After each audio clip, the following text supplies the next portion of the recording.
ഇസ്ലാം എന്ന് കേൾക്കുമ്പോഴേക്ക് എന്തിനാണ് നിങ്ങൾ പേടിക്കുന്നത്? ഇസ്ലാം അനുഷ്ഠിക്കാൻ പറഞ്ഞ അനുഷ്ഠാന ചിഹ്നങ്ങളെ കാണുമ്പോൾ നിങ്ങൾ എന്തിനാണ് ഭയപ്പെടുന്നത്?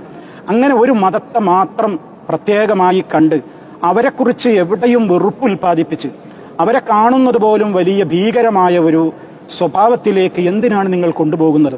അത് അനുവദിക്കാൻ പാടില്ല എന്ന് മനുഷ്യത്വമുള്ളവരൊക്കെ പറഞ്ഞു എന്നുള്ളതിൻ്റെ തെളിവാണ്.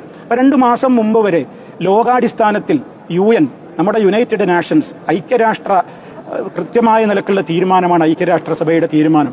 ഓരോ വർഷത്തിലും മാർച്ച് 15 അവരാചരിക്കുകയാണ്. ഏതാണ് ദിവസമായി ആചരിക്കുന്നത്?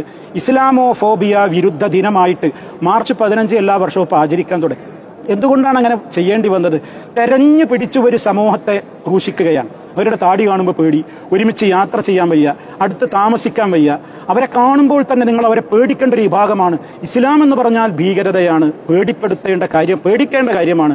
മുസ്ലിമിനെ കണ്ടയിടത്ത് വെച്ച് നിങ്ങൾ പേടിക്കണം, അവർ വലിയ അക്രമകാരികളാണ് എന്നുള്ള ഒരു മെസ്സേജ്, അതാണല്ലോ ഇസ്ലാമോഫോബിയ എന്ന് പറയുന്നത്.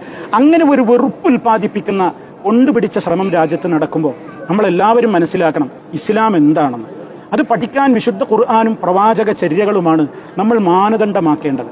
അതിന് ജീവിക്കുന്ന മാതൃകകളായി മുസ്ലിമീങ്ങൾ ജീവിക്കണം, മറ്റുള്ളവരോട് അത് പകർന്നു കൊടുക്കണം. ആ നിലക്ക് ഇസ്ലാം എന്ന് പറഞ്ഞാൽ അത് സമാധാനം തന്നെയാണ്.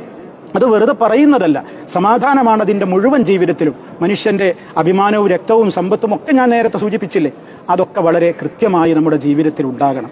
ആഘോഷങ്ങൾ അതിരുവിട്ട് തൻ്റെ സഹോദരന്മാരെ കൂടി പരിഗണിക്കാത്തൊരവസ്ഥ. ഇന്നലെയൊക്കെ ബാംഗ്ലൂരിൽ കണ്ട ഒരു ലോകകപ്പ് അല്ലെങ്കിൽ ഒരു വിജയം കിട്ടിയെന്നതിൻ്റെ പേരിൽ ഒരു സ്റ്റേഡിയത്തിൽ ഒതുങ്ങാത്ത ആളുകളെ അങ്ങോട്ട് കടത്തിവിട്ടൊരു നിയന്ത്രണവുമില്ലാതെ ഒരുപാട് മനുഷ്യ ജീവനുകൾ അവിടെ മരിച്ചു വീണപ്പോൾ ആ മനുഷ്യ ശരീരങ്ങളുടെ മേലെ ചവിട്ടിപ്പോയിക്കൊണ്ട് പോലും അവിടെ ആളുകൾ അപ്പോഴും സ്റ്റേഡിയത്തിൽ ആഘോഷത്തിമർപ്പിലായിരുന്നു എന്നൊക്കെ മീഡിയകൾ നിങ്ങളൊക്കെ റിപ്പോർട്ട് ചെയ്തതല്ലേ. എവിടെയാണ് ഇവിടെയൊക്കെ മനുഷ്യത്വമുള്ളത്? അതൊക്കെ ആരെങ്കിലും എന്ന് മനസ്സിലാക്കുന്നുണ്ടോ? ഇസ്ലാം എന്ന് പറഞ്ഞാൽ ആഘോഷത്തിൽ പോലും അതിന് സമാധാനമാണ്, എല്ലായിടങ്ങളിലും സമാധാനമാണ്.